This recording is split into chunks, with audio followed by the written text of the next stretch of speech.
Hello guys, आज हम explain करने वाले हैं एक अमेरिकन साईफाई मूवी को जिसका नाम है मेड टैप। मूवी के शुरुआत में हमें दिखाया जाता है कि एक चमकती बॉल पृथ्वी की तरफ आ रही है। मूवी की शुरुआत में हमें दिखाया जाता है कि एक चमकती हुई बॉल जमीन की तरफ आ रही है, तो वो एक सैटेलाइट से टकराकर डाइवर्ट हो जाती है और अपनी एग्जैक्ट लोकेशन की बजाय जोश नाम के बच्चे के घर में रखे एक फिश बॉल में गिर जाती है और उसका सारा पानी अब्जॉर्ब कर लेती है। जोश काफी हैरान हो जाता है। उसके बाद मूवी 3 महीने आगे बढ़ जाती है और हम देखते हैं एक और ऑब्जेक्टली जमीन पर आकर स्टेचू ऑफ लिबर्टी के पास आकर गिरता है। जब धूल साफ होती है तो हम देखते हैं कि वो ऑब्जेक्ट सूट पहना हुआ एक इंसान है जो बड़े अजीब तरीके से चल रहा है, सबको गोल रहा है। उसके बाद रोड क्रॉस करते वक्त उसे गाड़ी ठोक देती है जिससे उसकी टांग मुड़ जाती है, पर जब तक वो लेडी कार से उतरकर वहां आती है वहां से वो जा चुका होता है और हम देखते हैं कि वो एक कॉर्नर में खड़ा है। उसका एक कान खुलता है और उसमें से छोटे छोटे ह्यूमैनॉइड एलियन बाहर निकलते हैं और रस्सी के थ्रू वो नीचे उतरते हैं और टांग की एक विंडो को ओपन करते हैं। टांग मुड़ने की वजह से यहाँ खराब भी आ गई है जिसे ठीक करना शुरू कर देते हैं और एक दूसरा ह्यूमनी टांग के स्टेटस को नोट करके ऊपर ब्रेन में ले जाता है और हमें पता चलता है कि ये कोई इंसान नहीं बल्कि एक स्पेसशिप है जिसे छोटे छोटे 100 ह्यूमैनिटेड चला रहे हैं और इसकी कैप्टन हेड में होते हैं और सारे अलग अलग पार्ट को कंट्रोल करते हैं और कैप्टन को रिपोर्ट करते हैं। एक वर्कर कैप्टन को रिपोर्ट करता है कि टकराने की वजह से इस पर स्पेक की शील्ड एक्टिवेट नहीं हो रही, लेकिन शिप ठीक है, पर यह सिर्फ 48 घंटे तक ही फुल कैपेसिटी से चल सकती है और शिप का ट्रैकिंग सिस्टम भी खराब हो चुका है। कैप्टन सारे क्रू को बुलाते हैं और तब हमें पता चलता है कि वो नील नाम के प्लेनेट से आए हैं जो ऊर्जा की कमी से जूझ रहा है और उन्होंने ही 3 महीने में पहले वो बॉल लाइक डिवाइस भेजी थी जो समुद्र में गिरकर उसका सारा पानी उनके प्लेनेट नील पर ट्रांसफर करने वाली थी, पर वो समुद्र की बजाय फिश बॉल में गिर गई थी तो सिर्फ उसका ही पानी ट्रांसफर कर पाई और उससे बॉल को ढूंढने के लिए लोग पृथ्वी पर आए हैं ताकि ये हमारे समुद्रों का सारा पानी खींच कर अपने प्लेनेट पर ट्रांसफर कर सके ताकि इसे ये सालों तक एनर्जी पैदा कर सके। स्पेसशिप इंसानों की तरह लग रही थी पर इन्हें ये नहीं पता था कि इंसानों की तरह बिहेव कैसे करें, तो इसके लिए वो गूगल और याहू वगैरह की हेल्प लेते हैं और इंसानों के बारे में सीखते हैं। जबकि पुलिस इस वायर ऑब्जेक्ट का पता लगाने में लगी थी और उन्हें क्रैश वाली साइट पर एक आदमी का फेस इंप्रेशन मिलता है और वो उसे ढूंढने लगते हैं। जबकि वो ये जोश की विंडो के सामने खड़ा था। जोश अपनी मम्मी को बुलाता है, वो कहती है ये तो वो ही है जिसे मैंने टक्कर मारी थी। फिर वो नीचे आकर उसे माफी मांगने लगती है, पर ये किसी इंसान से पहली बार बात कर रहे थे इसीलिए पैनिक हो जाते हैं और इतनी तेज बोलते हैं कि आसपास के गिलास टूट जाते हैं। फिर ये बेस और फ्रिक्वेंसी को कम करते हैं और फिर कैप्टन बोलते हैं। वो अपने बेटे को स्कूल भेजती है और उसे अपने घर में इनवाइट करती है। कैप्टन अपना नाम डेव बताता है और उन्हें अपनी बॉल एक फोटो में दिखती है जिसे Josh as a science project school की साइंस फेयर में ले गया था। रूट जोश को ट्रैक कर लेता है और ये स्पेसशिप मैन डेव इसके स्कूल जाता है और रास्ते में इन्हें इंसान मिलते हैं। नंबर 2 ये देखकर बहुत गुस्सा होता है कि ये इंसान बात बात पर रोल तोड़ते रहते हैं और जब डेव एक बात से गुजरता है तो बच्चे उस आइसक्रीम मैन कहते हैं, इसलिए वो न्यू ड्रेस खरीदने चला जाता है जिसके लिए पैसे चाहिए, तो डेव को पैसे को स्कैन करके उनका प्रिंट निकाल लेता है और फाइनली डेव स्कूल पहुंच जाता है। पर जोश ने बताता है कि वो बॉल उससे रिच ने छीन ली थी जो कल इस फीड फेयर में आएगा। उसके बाद ये दोनों जोश के घर आ जाते हैं और वो वहाँ गेम खेलते हैं। जोश भी डेव को पसंद करने लगता है। उसके बाद डेव एक बेघर इंसान के पास बैठ जाता है जो उसके साथ अपना कंबल शेयर करता है।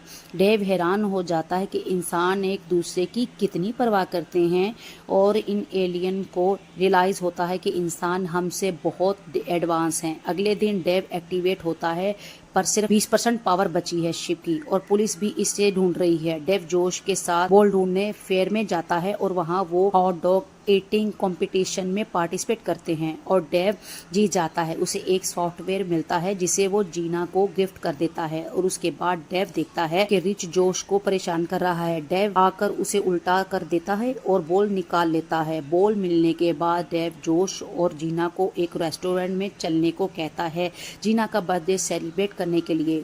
इस पर नंबर 2 प्रोटेस्ट करता है और कहता है यहाँ वक्त बर्बाद करने की बजाय हमें बॉल को पानी में डालकर अपना मिशन पूरा करना चाहिए। पर कैप्टन कहता है कि उन्होंने हमारी बॉल ढूंढने में काफी मदद की है। नंबर 2 गुस्से में कंट्रोल रूम से चला जाता है और डेव रेस्टोरेंट में बहुत अच्छा वक्त गुजारता है। इधर पुलिस भी डेव का पता लगा लेती है और अर्थ पर इतना वक्त बताने के बाद रूह को भी इंसानों से प्यार होने लगता है और डेव जीना के साथ डांस कर रहा होता है। तभी वहाँ पुलिस आ जाती है। ऑफिसर डेव से इंटेरोगेट कर रहे होते हैं तो शिप में नंबर 2 डिसाइड करता है कि कैप्टन और गुरु का बिहेवियर ठीक नहीं है, हमें अपने प्लेनेट को बचाने के लिए इन्हें हटाना होगा। इसके बाद ये कैप्टन को पकड़ लेते हैं और नंबर 2 कैप्टन बन जाता है। इसके बाद डेव यानी वो स्पेसशिप एक्ट ब्लास्ट करता है और वहां से निकल जाता है। पुलिस इस पर गोलियां चलाती है और पर उससे उसे कुछ फर्क नहीं पड़ता। नंबर 2 अब आउट ऑफ कंट्रोल हो जाता है। ये देखकर नंबर 17 शिप से कूद जाता है। नंबर 3 भागने की कोशिश करती है और कैप्टन को निकाल लेती है, पर ये दोनों पकड़े जाते हैं और नंबर 2 उन्हें बाहर निकाल देता है। इसके बाद ये दोनों नन्हे एलियन इंसानों के पैरों तले कुचले जाने से बचते हैं, कुत्ते की सूसू में नहाने से बचते हैं। इसके बाद ये दोनों प्लास्टिक बैग से हॉट एयर बलून बनाकर शिप तक पहुंचने की कोशिश करते हैं, लेकिन प्लास्टिक बैग बस से टकराकर उसकी वाइपर पर अटक जाता है और उन्हें दूर फेंक देता है। वो दोनों शिप पर जाकर गिरते हैं और शिप में घुस जाते हैं। लिबर्टी आइलैंड पहुंचने के लिए डेव एक टैक्सी रोककर उसमें बैठ जाता है ताकि वो अपनी एनर्जी बचा सके। इधर जोश कहता है कि हमें डेव की मदद करनी चाहिए और पुलिस को भी नन्हा ह्यूमैनिट एलियन मिल जाता है और उन्हें पता चल जाता है कि डेव कहाँ जा रहा है। पर डेव लिबर्टी आइलैंड पहुंच जाता है और वो पानी में बॉल फेंकने ही वाला होता है, तभी कैप्टन उसे रोक लेता है। तभी नंबर 2 क्रू से कहता है कि कैप्टन को पकड़ो, पर कैप्टन क्रू से कहते हैं कि रेल कैप्टन ने दोबारा चार्ज ले लिया है क्योंकि नंबर 2 बहुत ही घटिया इंसान है और उसकी वजह से उनकी नस्ल का नाम खराब हो रहा है। क्रू कैप्टन को अपना लीडर एक्सेप्ट कर लेता है, लेकिन बॉल डेव के हाथ से छूटकर पानी में गिर जाती है और ये पानी खींचना स्टार्ट कर देती है। कुछ ही देर में समुंदर खाली हो जाएगा। कैप्टन इसे रोकने की कोशिश करता है, पर उसके पास अब सिर्फ इतनी ही एनर्जी है कि यहाँ तो वो बॉल को रोकते हैं या फिर अपने घर वापस जा सकते हैं। कैप्टन अर्थ को बचाने के लिए क्रू से परमिशन लेते हैं और रूह मान जाता है और अपनी पूरी एनर्जी डेव निकाल कर बॉल को रोक लेता है। बॉल को पकड़ डेव की पावर डाउन हो जाती है। तभी वहाँ पुलिस भी आ जाती है और उस पर गन तान देती है। कैंसर लेकर डेव को चार्ज कर देता है। रिचार्ज होने के बाद डेव का मुंह खुलता है और उसमें से कैप्टन और नंबर 3 बाहर निकलते हैं और वो जोश और जीना को गुड बाय बोलते हैं और बताते हैं कि हम प्यार का मतलब समझ गए हैं और हम अपने प्लेनेट को बचाने के लिए एनर्जी सोर्स की किसी और प्लेनेट पर ढूंढ लेंगे, पर अर्थ को कोई नुकसान नहीं पहुंचने देंगे। पुलिस भी नंबर 17 को वापस डेव को दे देती है।